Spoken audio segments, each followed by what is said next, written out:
right, ETV Uganda, World XP is my name. Thank you so much for watching. Yonna gye musinzira okuba nti mutulaba mwebale nnyo mwebalire ddala. Bannange mwebale kutugoberera.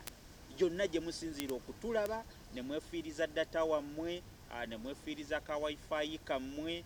Bannange mwebale nnyo kutulaga mukwano. Thank you so much. Anaffe tubajjukiza era tubagamba nti tetugenda kubasuulirira. Tugenda kuwongera okulaba nti tubawo ekyo kyennyini kye mulina okufuna na buli kimu tujja kubanga tukola ekyo kyennyini kye musaanira ddala okufuna. Osobola okuteekawo komenti yo. We really love your feedback kubanga tusinziira okwo ku ebyo byennyini bye mutugamba okulaba nti tukyusa mu mpeereza yaffe okulaba nti efuukira ddala eyo yennyini gye musinga okubanga mwetaaga. Olunaku lwa mukaaga mukulikeyo bannanga ababadde wa Spice Diana live in concert ku Freedom City. Mwebale nnyo mwebalire ddala. Olunaku lwa leero nga bwe mukimanyi olw'omukaaga mbeera ne muganda wange yeekolera atubeera tuwayawayaamu. Omukulu ogamba otya? Ndi bulungi muganda wange, ogamba bigenda bitya? Alhamdulillah. Okay. Olunaku lwa leero tetugenda kulonzalonza tuzze n'omutwe omulala. Tugenda kubanga tuteeka ku minzaani bakamenya ababiri. Prince Job Paulo Kafeero tugenda kubanga tumuteeka ku minzaani ne Hamani Basudde. Bano bonna basajja b'amaanyi era nga kati bagenzi naye nga bakola ebitakoleka mu music industry nekireetera abantu bangi okubateeka ku minzaani. Abamu bagezaako ne tebajjayo kifaananyi kituufu. Naye olunaku lwa leero ndina ne muganda wange azze ng'agoberera abakulu bano bombi era nga tugenda kubanga tubateeka ku minzaani. Ani yali asinga munne era yali asinga munne muki? Overall ani yali asingira ddala? Tugenda kubanga tukubaganya ebirowoozo ku bana ababiri, Prince Job Paulo Kafeero n'omukulu Hamani Basudde. Taata, oba tutandiikirewa? Tutandikire wange ate waani? Nziramu okubabuuzaako abalabi ba ETV Uganda, mwebale kubeerangako, mwebale kutulindanga nga mbaga, mwebale kunjagala, mwebale kumpagira ebbanga lino lyonna, mwebale kunzikiririzaamu. Oba osanga singa si mmwe, singa siina kyendi, singa situdde wano, singa tebannoonya ku nsonga ezirimu amagezi nga zino. So mbeebaza okutambula nange olugendo luno era mbasaba mweyongere okutambula nange, sigenda kubayiwa. Yeah. Prince Job Paulo Kafeero ne Basudde Hamani ani yali asinga? Okay, osooka oba tuweeyo ka background yawo akatonotono. Kyennyinza obbagamba nti abaami abo tewali munnamawulire yali aggyeeyo kifaananyi ku ani yali asinga. Era oba osanga singa situdde wano osanga walibadde tewaliba kuba bangi tebamanya ani yali asinga. N'abamanyi nti ono yasinga abaamusingira busingizi. Waliwo enjawulo wakati w'okusinga n'okusingira. Olwaleero kyenze okulambulula ku ani yali asinga awo wennyini. Kakati ensonga eno ngenda gireetera ku nsonga. Ono yali asinga mu ki? Ono yali amusinga ki? Then oluvannyuma tugamba ani yali akola ki? Asinga. Ne bane nga tusooke tutunuulire abaami bano ekiseera we bayingirira music industry. Na nnyimba ki era zaakola zitya? Omwami Hamani Basudde yayingira ensiike y'okuyimba okuyimba okuli commercial mu 1987 n'oluyimba Mukyala Mugerwa. Omwami Kafeero najja mu mwaka gwa 1989 n'oluyimba Muvubuka Munnange. Njawulo ya myaka emeka? Ebiri. Wabula Hamani Basudde agenda okujja mu kisaawe ky'okuyimba nga abayimbi b'akadongo kamu baalinga bazannyirira buzannyirizi nga tebayimba. Wabula ate nga nabo baali tebamanyi nti bali mu kuzannyirira. Baali bamanyi kye bakola kye. Omanyi omuntu bw'oba oli entula nga tolyanga ku nnyama oba omanyiza enva ezisinga okukola ki? Okuwooma. Wabula we wajjawo ennyama n'ogiryako omanya enjawulo bulijjo. Kye bayita atannayitaayita gy'atenda nnyina okufuuka. Exactly. Kakati Basudde oyo bwe yaleeta oluyimba Mukyala Mugerwa, emabega twalinawo ennyimba nga waliwo oluyimba lwa Kasozi, essaawa y'omunaana, twalinawo Saamu Wange, Fred Sebata original version ne Prosi Nabigumira. twalinawo oluyimba nga Najjemba olwa Kakumirizi Matiya, twalinawo Nsaasidde Abalwadde olwa Matiya Kyakamala, twalina ennyimba nnyingi actually sijja swazimenya nenzikola ki nenzimalayo.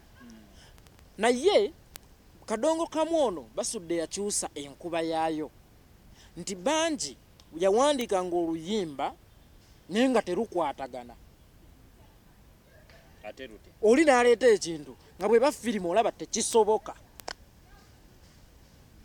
nga script nki nfu nnyo kati kibanga bw'onaawandiika nti bannange twajja omusajja n'aluma embwa okitegeera kati nga ye omulabi akiraba tekikola ki tekisoboka kati bba ate ye yali enjiya yaabwe. Kati Basudde yajja n'empandiika ya Kadongo Kamu ey'enjawulo ennyo nti bwe yawandiika oluyimba Mukyala Mugerwa gwe wennyini n'oluteeka mu bwongo n'ogifuula ne firimu ng'olaba buli kyayogerako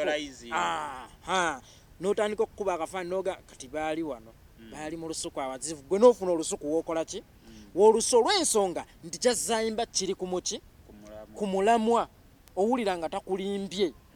So ng'emabegako eri Kasozi yawandiika essaawa y'omunaana n'ateekako simanyanga ono yasula mu ntaana n'omulalu omufu yasula mu ntaana n'omulalu ng'ate banyumya nga ate okimanyidde ddala omufu takyakola ki takyayogera.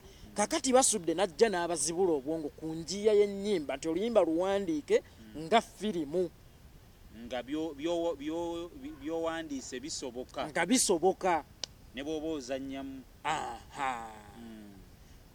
Kakati n'akyusa ennyimba ya Kadongo Kamu okuva ku nkuba y'ebivuga obuyiiya ennyimba mu mbeera yonna n'akola ki n'akyusa. Era olaba nga abayimbi after Amanyi Basudde okuleeta Mukyala Mugerwa baakyusa nnyo nga bw'okiwulira ne bayiga okuyimba yabateerawo omusingi kwe balina okuzimbiranga ennyimba zaabwe.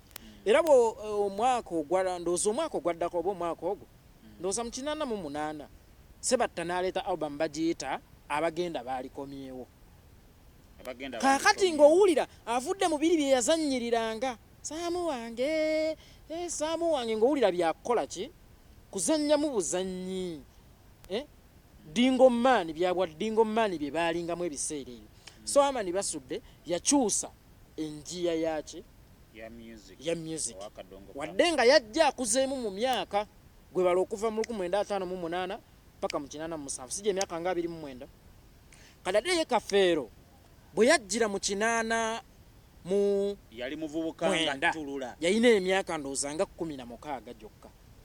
Kakati bw'otunuulira omuvubuka omuto ow'emyaka 16 okuvaamu ebigambo Kafeero bye yayogera ku myaka egyo mu budde obwo n'awandiika ekintu ng'olaba kitambulira ku mulamwa omwewuunya nnyo kuba si kyangu kusanga muvubuka muto wa myaka egyo asobola kuwandiika Kafeero kintu kye yakola ki sawo tumuwaawo credit naye ey'amaanyi sentonotono kuba balibo baali bakulumu mu myaka ate najja nsanyusa era kyekyo kye nabagamba n'emabegako waliko ono omuvubuka ni Fresh Kid nti omwana omuto ng'oyo bw'omuleeta banzole ya lwa myaka ani azoleyo omwana omuto. Kafeero yayiye ekintu ekijja mu myaka gye muvubuka munnange osegeera so muweera ddala credit yaki y'amaanyi. Then tutunuulire ebbanga lye baamala mu kuyimba nti Kafeero yajja oluvannyuma lw'emyaka 2 nga Basudde akoze eki naye ate Kafeero n'abeerawo emyaka 10 ng'oli afuddewo wabula bwe tuba tukyasobola okutuula wano ne tubageraageranya omuntu eyabeerawo emyaka kale omuntu eyabeera emyaka gyali 9 mu industry ya music gyali 10 egya Basudde n'omuntu eyagibeeramu emyaka ameka 2 olabira ddala ng'era Basudde musajja mu ngeri ye nti Basudde yabeerawo emyaka 10 okuva 87 paka 97 Kafeero n'abeerawo okuva 89 paka 27 ndowooza gy'emyaka 18 around 18 Yeah. something like that. bwe tuba nga tukyasobola okugeraageranya omuntu eyabeerawo emyaka 10 nga munnaavuddewo kitegeeza Basudde yali musajja muki Wamaanyi. mu ngeri ye. Then tutunuulire obuyiiya bwabwe, empandiika yaabwe nga tetunnatunuulira ku kuyimba kwabwe Empandiika y'oluyimba. Nga bwe nabagambye nti Basudde yawandiikanga ekintu ng'alinga awandiise firimu, era ye muyimbi yekka eyakazannya firimu mu nnyimba. Nsuubira waliyo firimu gye bayita Mukyala Mugerwa, nsuubira waliyo firimu gye bayita Ekyali mu ssabo. Basudde ye musajja eyateekanga firimu eyali badde y'ebitundu 3 mu ddakiika 8 ng'ate akulambululidde bulungi. buli kimu. Mu nsi yonna simanyiiyo muyimbi amanyi kuwandiika lugero nga Basudde amanyi mu nsi Bayinza okuba gye yonna. bali naye nga tetubamanyi engeri gye tutawuliziganya nnyo na lulimi luli. Baveeyo kale tubaanirize. Anti bayinza okubeerayo mu nsi endala. Basooke beereete, ffe tetujja kubanoonya. Ky'owandiise kye kisooka okujja gye tuli, ffe si ffe tukola ki? Tukinoonya. Bw'otunuulira Basudde empandiika ye ey'oluyimba yali ku levo ya waggulu nnyo okusingako kwani Tukafeera. weewaawo ne Kafeero yali muwandiisi mulungi, naye ate bwe kyatuukanga kuwandiika Basudde yalina omutwe. Nze mukyala wa Basudde yaŋŋamba, maama waffe Aisha Nakittegaba, nti Basudde yalina obusobozi obuwandiika ennyimba 3 mu lunaku lumu. Simanyi oba Kafeero yali akisobola, naye ate era nga kyeraga ne mu nnyimba ze baaleka kwani yali asinga okukola ki? Okuwandiika. Basudde yanyumyanga. Waliwo okunyumya naye okusanyusa. Njogera kuwandiika eyo tujja tutuukayo. Basudde yakunyumizanga emboozi n'otuula n'omukenekooti nga weebuuza biki ebyaddirira. Mu luzungu kye bayita orator. Omuntu anyumya. Kaakati tugende ku tugiyite melody. Melody kyeki? Like okujjayo ky'oyimba. Kati ate Kafeero Eddoboozi essennenkerevu. yali sinnayogera oba Anti tukitwalira awo melody mwonna, Anti ekintu tukitwalira awo. Kate Kafeero najja aba ng'afunye 10 nga Basudde alinawo 10. Eddoboozi Kafeero yayina ekintu kye bayita okuyingira oluyimba yenna n'aluggweramu. nga bwe nalaga nti Yalina humor. Awo nzikiriziganya naawe. Era nga bwe nabagaye nti Basudde yawandiikanga firimu bulungi, kati ate Kafeero yali muzannyi wa firimu mulungi. Ng'ekintu kyawandiise. Nga bw'awandiika ekintu Ajja n'akituulamu. akyambala yenna. Njagala Bannayuganda music naddala abayimbi abali eyo muyigo mumutwala ng'okuzannya firimu. Nti omuzannyi wa firimu Genevieve Nnaji mugagga muvundu. Naye waliwo time weetuuka nga director amugambye leero njagala ozannye ng'omwavu, ng'alina okuyingira paati y'obwavu eyo yonna n'agiggweramu. Naawe amumanyi nti mugagga akulowoozese nti eno ali mu reality. Ye Pawulo ki? Kafeero yafukamiriranga oluyimba n'alwambala yenna N'afaanana ekyo kyennyini. nga bw'aba ayimba ku mukwano omanya nti ayimba ku mukwano, nga bw'aba ayimba ku yamusobezza Owulira ddala kugamba oluyimba ng'ateekamu feeling eyo. nga bw'aba ali mu kukwana ddala owulira ng'omusajja ali mu kukola ki? Ng'era oluyimba lwa Kafeero kangeza akwana nga lwe luyimba lw'osobola okuweereza oyo gw'okwana n'akukkiriza ekitaali kwani ku Basudde. Nti Kafeero bwe yabanga ayingidde oluyimba teyabanga bayimbi b'ennaku zino. Omuyimbi w'ennaku zino bw'awandiika kangeze ng'ayagala mwesanyuseemu ng'abaagalana ajja buzzi kutama kutama kwegamba ali mu kukwana naye ng'eddoboozi liri mu kuleepinga onfunye ali mu kukwana naye ng'eddoboozi liri mu kuduumira jjamu engoye mangu jayo nteekeyo. Kati Kafeero ye teyali atya teyali bw'atyo yali ayingira oluyimba yenna tudde ku stage performance awo kati Amani Basudde yanyumanga nnyo okuwulira okusinga okumulaba nga bw'oteekamu kateepu eka ka kasete ebiseera byali bya kasete yali kasete n'owuliriza Basudde ng'akunyumira naye ng'era bw'alanga ojja omulabe ojja genda wabula ate bw'otuukayo kye wabadde osuubira si kyofuna ennyo ng'ekya Kafeero era y'ensonga lwaki yakaluubirirwanga nnyo nga Kasozi baawukanye kuba ye yali amanyi muteekateeka n'asanyusa ku bantu kati ate ye Kafeero bwe yajjanga ku siteegi ng'afukamiza siteegi nekola kyakola ki kyayagala yalina oluyimba baluyita Lusiya nga Kafeero bw'ayimba oluyimba yali yajooga luli n'akatagga nebikere mu nju bibuuka n'owulira ng'ofa Kafeero nga akola ekintu ky'otayinza ky'obadde tomusuubiramu mu budde obwo n'oseka alina oluyimba baluyita Mwannyinaze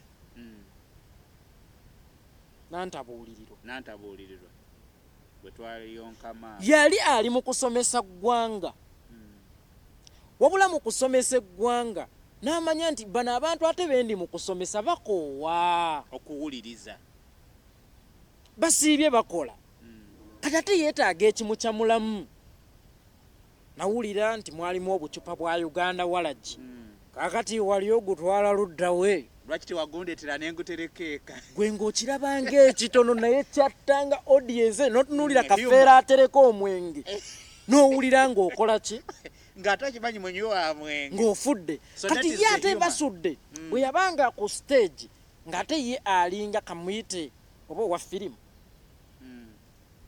nga akukako okuwulira kyazzaako so ye Kafeero yakwagazisanga okuwulira kyazzaako Basudde ng'akukeneka so nga yazze kuyimbira ggwe Kafeero ng'akusanyusa kuba yazze kukola ki era buli gwe ntunuulira wano mufu oli mu audience eyakusasulidde okukola ki okkulaba era eyazze ng'oluusi alina ne mukenenya we ng'azze kwemalako stress era buli gwe ntunuulira wano mufu kakati eno ye Kafeero nga gamba kaliyo kawasa okukateeka mu nju embwa n'enkoko bidduka ewa nga toyinza butaseka kubanga omuntu adduse embwa ewaka oyo aba muki emmese zibuukabuuka oyo aba mubi nnyo so mu stage performance Kafeero n'omuwa 8 Basudde n'omuwaawo 3 stage performance okusanyusa Kafeero nga bwe mbagambye yakwagazisanga okuwulira kyazzaako ate Basudde yakkakanga okuwulira kyazzaako oba oyagala oba toyagala olw'ennyumya gye yanyumyanga nga weebuuza byaggweerawa okitegeera then tugenda kutunuulira branding oba tukite packaging branding Basudde yali amanyi star Kafeero yatuuka kufa nga tamanyi nti yali abaddeko star Basudde ye yali yeemanyi star Kafeero yatuuka kufa nga tamanyangako nti star nsowooza yali nnyo mu bantu yali muntu wa bulijjo kwegambanga olw'ensonga Basudde si ye muntu eyali ow'ejjenjeera ennyo nti buli wamu osobola okumusangawo ng'era ne bw'aba atambula olaba omuyimbi kati ate ye Kafeero yali eno wansi mu Walagi nga Kafeero bw'aba ava ekajjansi agenda emukono ewaabwe gye bamuzaala nga buli tawuni ayimirirawo n'abawaamu. Kyendowooza nti ekintu ekyo kikyamu nnyo ku sayidi y'omuyimbi kubanga bwe ntuuka n'otugulira omwenge ne tutamiira namu n'otuwaamu akapera ng'ate mu wiikendi ejja olina show mu kifo kyekimu olanze bivula ebiseera ebyo byabanga bya 3,000 Sebatayi yabanga ow'ettaano ng'olanze show onsuubira okusasulira 3 nga nakulabye nonyimbiramu nonyimbiramu mu kwefuula ow'ejjenjeero yakubwako ebunnamwayo Kafeero era Kafeero yateekawo n'embeera abantu bayige nti n'omuyimbi akubwa bamukuba akoze yatamiiramu ndowooza ate ali mu bantu okuyimba ndowooza ne kukeerewamu ne bamusabula era Kafeero ndowooza omwaka ogwo gwali 94 yaggulawo abantu okukimanya nti n'omuyimbi bulijjo akubwa ekyo nga bulijjo sikimanyi. Kati ate ye Basudde waliwo omuvubuka mu mwaka gwa 95 yamusanga Natete ku Briste wa munywanyi we Goloba mumanyiwo embwe yeyimba ekyo kyamukubya okuyita Basudde ki embwa kuba ye simbwa embwa tebagisasulira giraba ono omusasuli gwe gwansasulira okundaba ate ompita embwa yalabanga abamu so Basudde yali amanya amaanyi ge Kafeero teyamanya maanyi ge yali branded ate ekisinga okunnuma mu byonna nti Kafeero mu kutuuka ennyo mu bantu nali musuubiranga okujjangayo emboozi azzaazituwe kyokka ate Basudde yatuukangayo ekitono ye yazituwanga Kafeero ng'ayimba ku bimukwatako omukazi yannyimye ekyeggulo nasirise enkya omukazi yeesanga ku leediyo kaseti bannange nawasaaki kino nondyako ekyeggulo obitegeera ebintu ebyo kati ate ye Basudde yanyumyanga nnyo ku kiri mu society awo wenzigira ku Kafeero obubonere yatuukanga ennyo mu bantu nga tajjaayo mboozi tusuza emyoyo ayimba bimukwatako kati ate ye Basudde yagendawa mu society so nga Kafeero nandirowoozezza nti engeri ye gye yatuukanga ennyo mu bantu mwe yalijjenga emboozi naye ye Basudde bwe yayitaayitanga eyo ne bwawulira buulizi nti balwanidde omukazi ng'ajja Kasambalyanda bwe naawulira buulizi nti ebintu ng'ebyo so Basudde yajjanga nnyo emboozi mu baki mu bantu Kafeero yayimbanga nnyo ku bimukwatako ng'atereka obusungu bwe omwekangira mu leediyo kaseti nga yakuyimbyeko Kalusiya Kawala ka Kinyozi wamugaanya olwo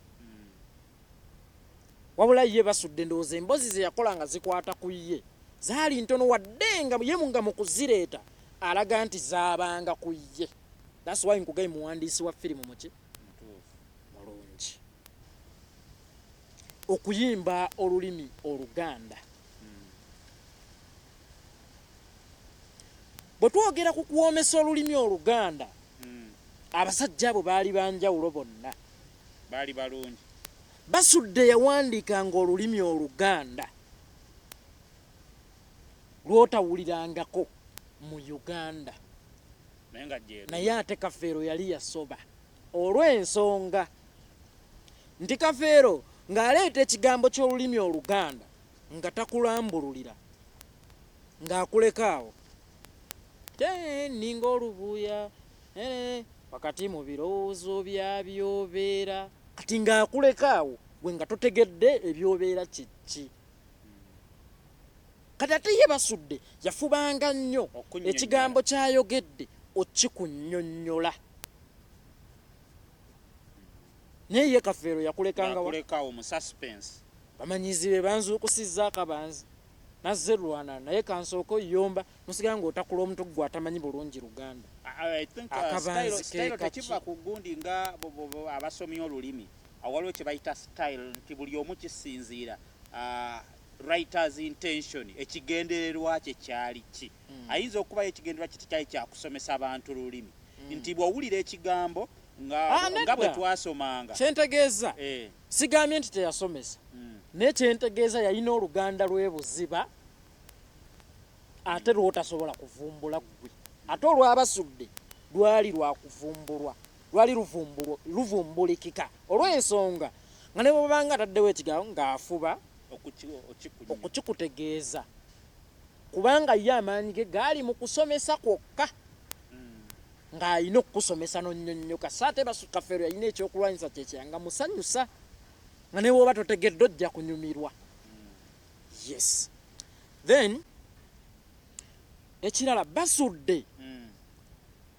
yagalwanga nnyo abantu abategeera ennyo naddala abasajja yagalwanga nnyo abantu abategeera ennyo kubanga yali wakuwanga budde si wakupapira so Kafeero yayagalwanga nnyo abantu banjuyi zombi si musajja si mwana muto si mukadde ate ye ekitali ku Basudde yayagalwanga nnyo abantu kangeze oli mubbi bwe nzija n'ennyimba ennyo ku bubbi ne mbuvumirya gwe togenda kunjagala obwe bwali obunafu bwani nga bwanyiga mu kiwundu akosereza ddala kati nnyini muzoogwo nga tayinza kukola ki n'agamba omusajja ono nga tayinza kumwagala so ate Kafeero yagalwa nnyo sayidi zombi yabalansinganga ki story naye bodda ku kyobuganzi Basudde oyo yali wanjawuloka ate mu ngeri omu oba endala Basudde yavuma abakyala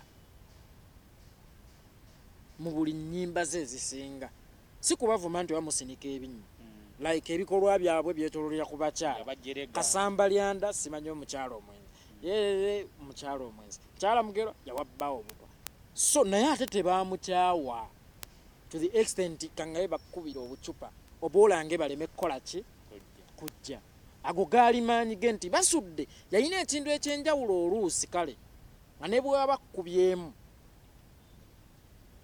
ng'ateekawo embeera entonotono emukwagazisa Basudde muyimbi wekka eyakalumba Buganda Abaganda ne batamukyawa njagala waveeyo omuyimbi wa leero akikola waliwo oluyimba baluyita waliwo bye twalaba ne Uganda ebadde etya yayingira Buganda dipu n'agikuba ku nsolobotto naye Abaganda ne kabaka waabwe tebaamukola ki tebaamukyawa ekirala Basudde yalimu obulaguzi ekitaali ku Kafeero simanyi oba Basudde yali olumanyo mulanzi ndowooza abantu kyava bamuyita mulanzi nga Basudde awandiika ekintu wano nga tannakirabako niwayita emyaka 3 nga kyekiri mu nsi simanyi gye yali yajja lumanyo olwo naye alabika yasomanga embeera nti kino bwe kiba kiti tegeeza mu myaka nga 3 kigenda kuba kiti kigenda kuba bwe kiti mu ekyo n'asingaani Kafeero okulengerera ng'ewala ekyo Basudde yali akola ki akirina ensonga endala Kafeero yalinanga obunafu bwe nga bw'aba akulumba direct agamba gundi wakoze bwe Dickson simanya biki ng'akulumba direct Kamukyala Lusiya ng'akulumba direct so nga ate Hamani Basudde bwe yabanga alina obutakkaanya naawe yamanyanga nti n'abantu eri bayimbira balina obutakkaanya ne be bakola nabo bo bapiikinzeewo ki nga bw'aba awandiika oluyimba ng'ennimiro y'oku Buganga amakinga sure nti noono ennimiro eno tegenda kukoma ku ye egenda kugonjola n'enkaya n'eziri eyo mu bantu bayimbira kati ye Kafeero yajjanga direct epanka nnyo nti wasoma ligulite wabuna muli embizi embisibisi otegeera ekintu ng'ekyo kati naye obwo bwali bunafu bwe nga bw'aba akulumba direct tayagala kukola ki kumanya. Basudde bwe yabanga akulumba ng'akutuusiza obubaka naye nga n'oli omuntu wa wansi ajjamu ekyokuyiga. Ate naawe gwayimba olina kuba mugezi nnyo okumanya nti ali kunze yakusikanga yakulekerangamu katiibwa. Bw'oba mugezi weetereze, bw'otaba mugezi akwongere. Yes. Bw'owuliriza oluyimba ennimiro abankuseere ekiryo n'omuwafu abamu baluyita ebiyita ekiro lwali zonna zaali ziraga wa muntu ogwo bamuyita Livingstone Kasozi. Naye ng'ate naawe omuwuliriza kikwatako. Kati ye Kasozi bwe yadda okwanikula yeeswaza na bweswaza kuba yajja alumba direct nga zze kuvuma ng'oli munne yasomesa buki busomesa. Kakati le Kafeero nti bwakwana Kalusiya nga bwe nabagambye ne kamutawanyamu ne kamugaana ng'ensonyi azifuula obuki obusungu ng'akalumba direct. Bw'afuna obutakkaanya ye Lusiya mba nkulazaawa. Kati ye yali enkola ye. Bwe tudda ku ky'okukuba ebivuga Hamani Basudde yali yalaga wala ng'asobola okujja mu jjita ekigambo kyonna ky'ajagalamu. Naye ne Kafeero yali akuba jjita teri agaanye era yali agimanyi. Naye nkugambye Uganda ebadde n'abakubi ba jjita mu kadongo kamu naye abantu nga Amani Basudde Matiya Kakuumirizi Daani Mugula muyinza obutaddamu kubafuna mu bakubi ba jjita. Kakati ye Kafeero yali amanyi jjita naye nga si nnyo. Basudde ng'akwata jjita eryo kyova olaba sipiidi kwe yayiyizanga ennyimba ate yali ya kika kya waggulu. Kati mu kusunaasunamu okwo ng'oluusi afunawo oluki era bwe tudda mu ky'okkuba jjita Basudde ngenda mmuwa 10 Kafeero muwe 2.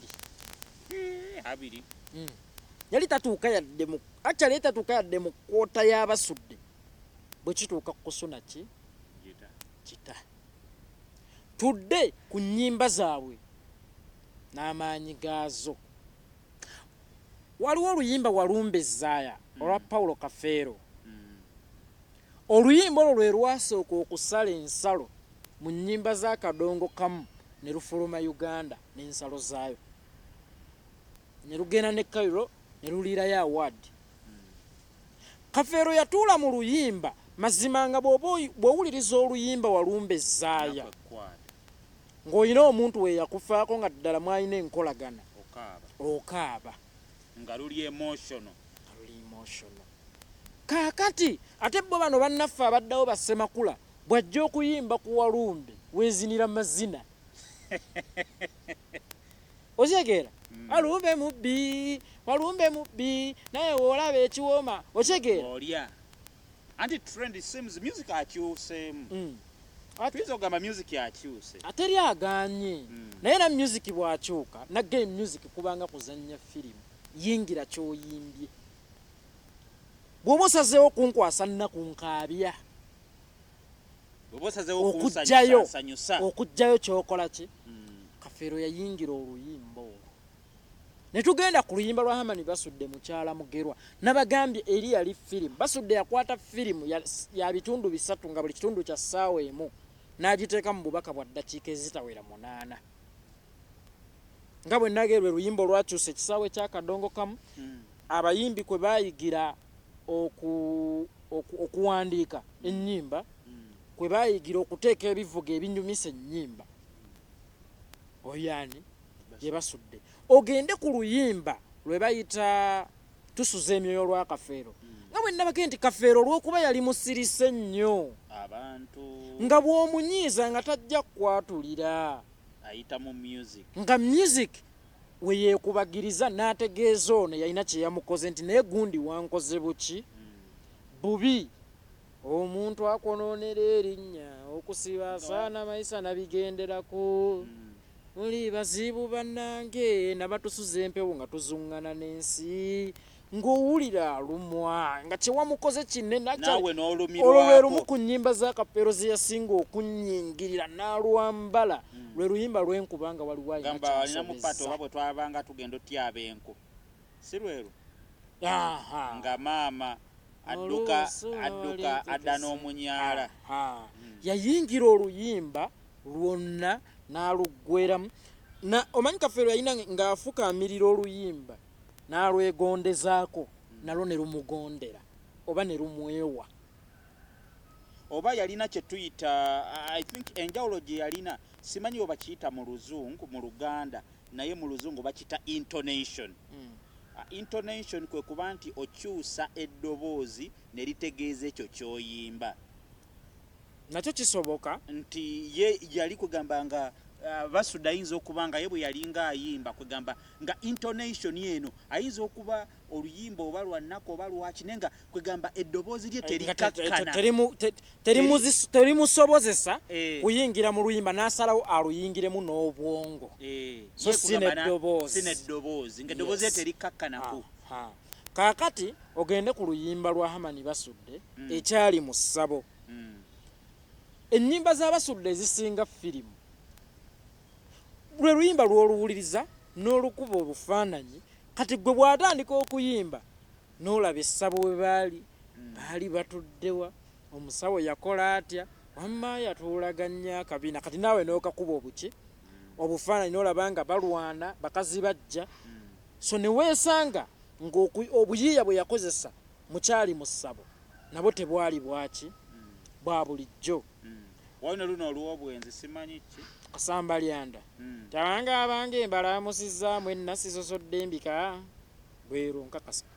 Kakati ogende ku luyimba lwa Kafeero lwe bayita Bisirikirwa oba mwana w'omuzungu.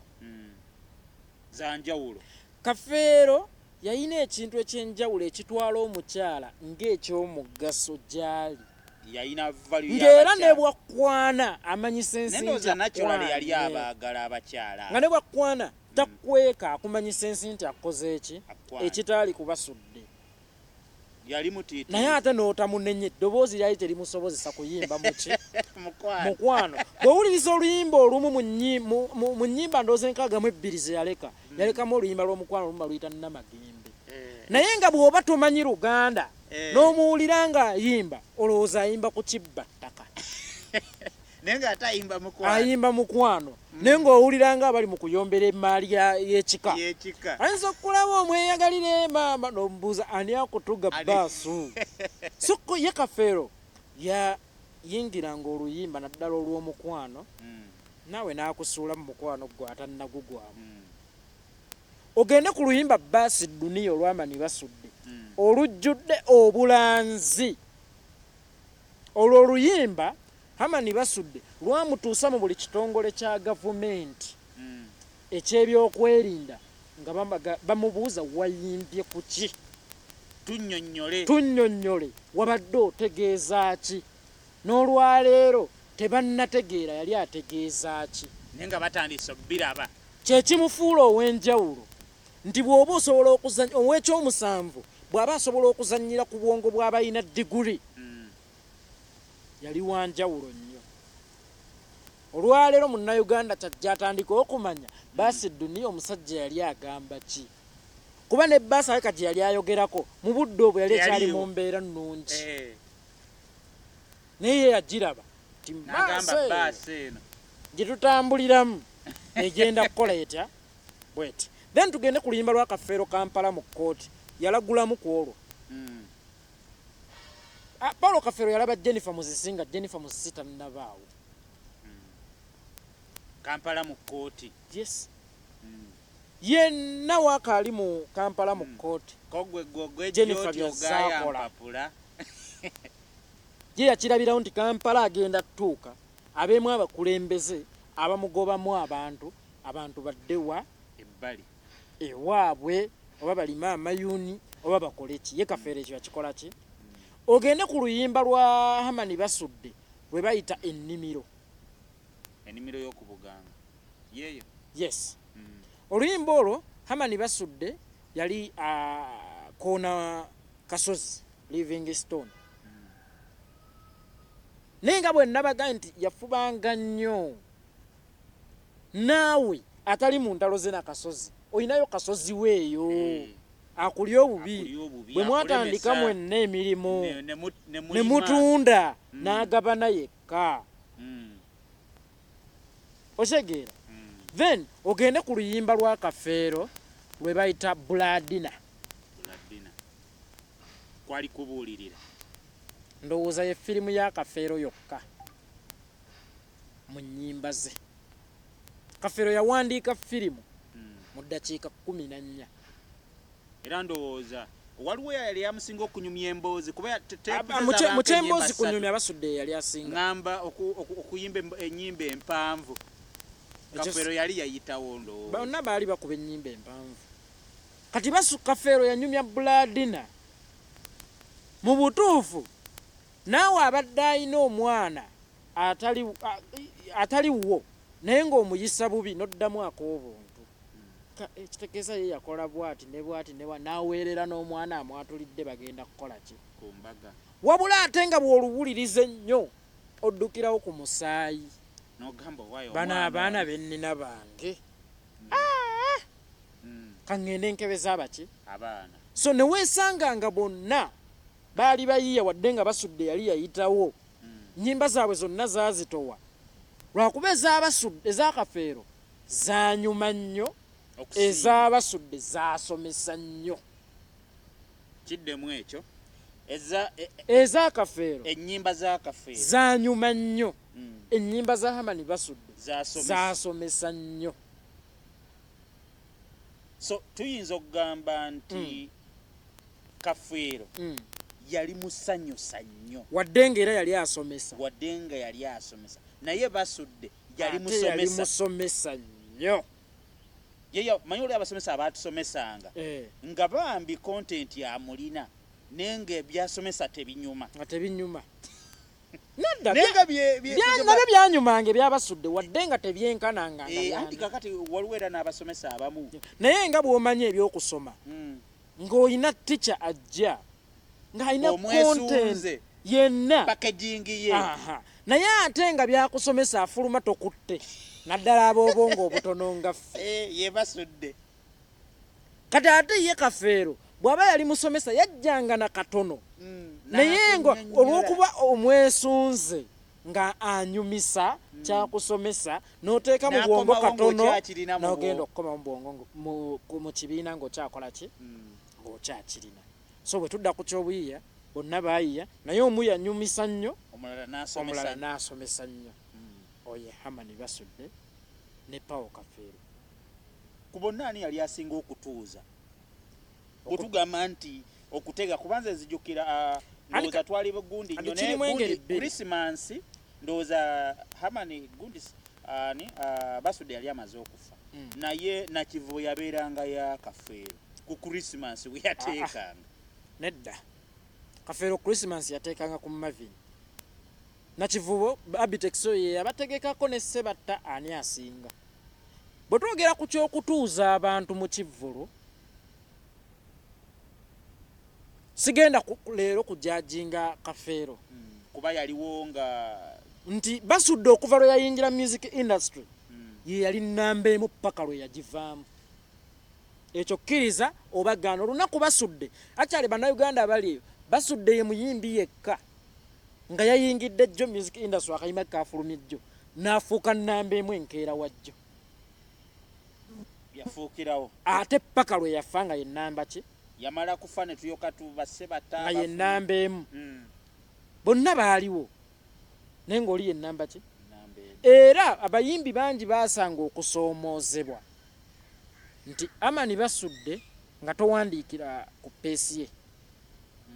Ssebatta yagamba nti Basudde ng'alina kumala kuwandiika. Then n'olyoka owuliriza ayimbye ki? Naawe otandikira. Si mu kujja mu bibyo wabula nkweganga weegeraageranya ku byo kati Basudde aba yayimbye nina muyita wano okumutuukatuukako. Okyegeera. So ebiseera bya Basudde we yabeererawo yali nnamba emu era yali tatuuza naani? yali tatuuza Kafeero n'atuuza. Yes, Basudde yasinga Kafeero okukola ki? Okutuuza. Ne ku bombi ani yasinga ofuna mu industry financially nga bwe nabage Kafeero yalina poor branding, kyamufiirizanga nnyo. Bapromota baamulumbanga ng'atamidde ng'ali mu kabaala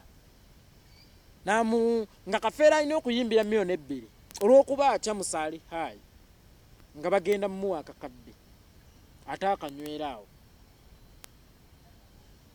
Wewe yavanyiige waliwo promota omu eyamukolanga enkole ate naye anaabinyumya mu bantu naga wazoonoke mumutuukirira empale ewe mubazaanaalya nezaananywa muwendo kyoyo gwagaana kwekugamba n'olaba akakolwa ng'akazannyira mu musiri. So ye yali yakyereetera era bw'otunuulira nti ye emyaka 2 gye yabeera mu industry oba 18 n'oli 10 bw'ogeraageranya ow'10 yafunamu nnyo olw'ensonga yali amanyi kyali. Naye ababiri bano kyabalema abaana baabwe nga babonyeebonye nnyo. Teri yategekera abaana ku bba ababiri ate nga essente baazifuna. Simanyi mwana waani ku bba abonaabona bombi. Simanyi oba ogamba okubonaabona musically oba okubonaabona financially. Simanyi abonaabona mmanyi bali bulungi mu ngeri yaabwe. Omanyi ekintu ky'okuba obulungi gwe oyinza okukirabira mu angoyo nga n'oli akirabira mu ndala. Nga gw'oli ye bw'abaamu n'obukadde bwe 5 ng'awulira ali bulungi. Ng'ate gwe owulira nti bw'otaana $5,000,000 toyina mirembe. So ekyo sigenda kiyingirawa? Kiyingira munda naye nga tebaayinanga nnyo accountability. Baali bamanyi nti endongo eribeera bw'etyo emirembe n'emirembe. Amiina.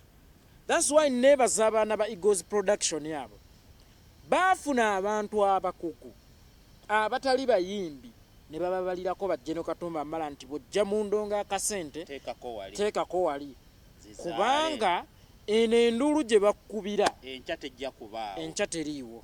Kuba kati era bw'otunuulira kati ba research tebakyalina bookings ze baalina wakati wa 9 ne 2 oba 10 2 tebakyazimandi. So abembi bakadonkamu ab'ebiseera ebyo tebalina accountability.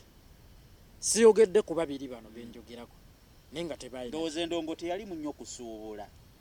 Bo bakikolanga bukozi kwegamba tebagiranga nti no neetegekere nkole kino nkole kino. Capital yali nga bwagula nga ye capital we azze omwo nti bwe bagendako e Germany Basudde agenda kugula byuma agula jita. Bwe bagendako ewa nga bendongo bamanyi ebizinensi yokka. Yensonga lwaki muyina omuyimbi omu mukadde waffe owakadongo kamu ow'amaanyi olwaleero astrugglinga mukko ng'era abantu abaki abalala. So nga ate mu bo Sebato ye yasinganga okuinvestinga naye olaba naye astruggle yabasinga kuba bandi yali nnene. Ng'ovudde ku kya bandi ennene Sebata yali nnene. Sebata yali na brand ekyasinze mu bakadongo kamu. Yes, era bano baategekanga ebivulu 3 fine ne bajjuza ye ng'ategeka kya 5 kuba yali amanyi otteekateeka ate n'alumbako ne mu mulembe guno. Nendowooza n'okuyimba era bwe tugeraageranya music we yajja ali improved mosinga kuwaabali newankubadde generation. Sebata mu bayimbi abo 3 ye yali asinga hit songs. Sifuddeeyo oba zoogera ki oba zoogera ki naye yalina hit songs. Ye yali kamiliyoni waabwe. Yes. Ye yaleeta bo bajjanga ne basomesa. Najja ennyimba bawanuka ggula otegeera n'abawanuka wa waataatuuka ng'ate nagambye nti gwe okuwuliriza Baasi Duniya wadde yali mulungi nnyo ng'olina omuwa ennyo obudde olina okuba ategeera ennyo. Kati ye Saamu wange yeeyitiranga ku ngulu nga n'omwana omuto akola ki dole y'omwana saakaaso onojjadde otegeera. So kale ekyo naye yakibasingako ekyokuba ne hit ezikola ki. Ekirala Kafeero kyali kimufuula ow'enjawulo yali versatile. Kafeero yali asobola okukubalaga Luyimba ky'olwaraga. Ng'amanyi okweyula teyalukuba naye nali nkimulabamu nti akisobola. Kubanga Kafeero yaleeta omudigido mu ndongo. Bw'owuliriza oluyimba Kafeero lwe yasemberako okukuba olwa nsonda nnya. Yasembayo ku nsonda nnya. Yes. Bw'owuliriza oluyimba nsonda nnya ye yasemba. Bw'owuliriza oluyimba nsonda nnya Kafeero yajja n'obunyiikaavu ne tutuuka eri mu maaso n'akyusa rhythm. Kati nze bwe nkola bwe nti naye nkyusa kubivuga mumpulire eno tegeera. So yali musajja asobola okukyuka era basudde oba nga nkyogere bwe nti yalabuka nnyo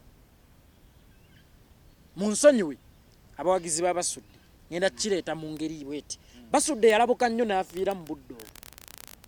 Otherwise abakuyingira mu kyasa kya 12 endongo yali etabuse. Kafeero yali agenda swaliza basudde mu mulembe ogwo ogutali gwa teepu. Kuba yali tasobola kyusa. Kubanga ono omulenzi ye yali amanyi okubala akatale. Yali amanyi okubala akatale nti tubadde eri tuli tuti. Kati abantu bagamba ki? Baagala ki? Nina okukyusa. Era Kafeero bw'omuwulira Dipo Naziggala omuwulira nga mulimu omuki? Omudigido. Ndowooza ne Ssebatta yali akyusizza bw'otunuulira ekyaza ky'e12 endongo yakyukira ddala. Ssebatta yatuuka n'ayingira bandi nga buno obwana bwa Eagles bumutaddeko akazito. N'ayingira bandi. N'akubanga half band half kadonkamu. Bw'owuliriza oluyimba teriba ddogo mpulira bandi awedde emirimu. Dole y'omwana mpulira bandi awedde emirimu. Abasajja batono abajjigira ndowooza amaliriza ali mu bandi. Amaliriza ali mu bandi. Naye ate n'otamunenya nnyo nti yali akatale ke kaali akaki akatale. So Kafeero yali asobola okukyuka n'embeera basudde yali tasobola kukyuka n'embeera era basudde abakusala n'ajjako mu kyasa kye12 Kafeero yali mulaze nti oli bulere. Alright, ETV Uganda, that's where we are. Ward XP is my name. Ayona gye musinzira okutulaba bannange mwebale nnyo. Omukulu mumuwulidde byonna byayogedde. So nga tumaliriza ani kuggwe yali asinga? Kunze yali asinga. Nze basudde yansingira. Sinaga nti yali asinga. Nze basudde yali ansingira. Naye nga bwe mbagambye okuwandiika kati bwe zikizza mu jeno okuwandiika basudde yawandiika nnyo basudde yanyumya nnyo but musically Kafeero yali tawunyikamu olw'ensonga tyanga nnyo omuntu asobola okuyimba mu lulimi omuntu omulala lwatategeera n'anyumirwa oyo nnaaba muyimbi ng'omwana bw'anajja n'ayimba obangayina obangino omuganda n'azina obangayina oba omuganda n'azina wancekeca omuntu oyo omuwangako ku kiki. So nekenze tulina omuwa credit nti ayimbye Oluganda. Ndeka tonyumya bane bwe tuba twogera ku bintu by'amagezi toleeta mu lwalirwo ozegeera. So Kafeero mumuwe credit eyo nti ye musajja asobola okunyumisa kyotategeera ekimufuula omuyimbi ow'enjawulo era mu bayimbi ba Africa 10 abasajja Kafeero mwali bw'oyingira ennyo munda muki mu music bamutumako Golden Boy of Africa. Kafeero yasinga basudde okuyimba azini okuyimba basudde yasinga Kafeero okusomesa okunyumya n'okuwandiika. Alright, ETV Uganda, that's where we are. Oli waddemba okuteekawo comment yo ku byonna bye tubadde twogera ebyo tukubaganyako ebirowoozo. Teekawo comment yo ani yali akusingira na nsonga ki lwaki yali asinga munne. Ku kamera nkoze ne Maurice Fresh Eyes. Mwebale nnyo baganda bange yonna gye musize okuba nti mutulaba. Thank you so much for watching. Until next time.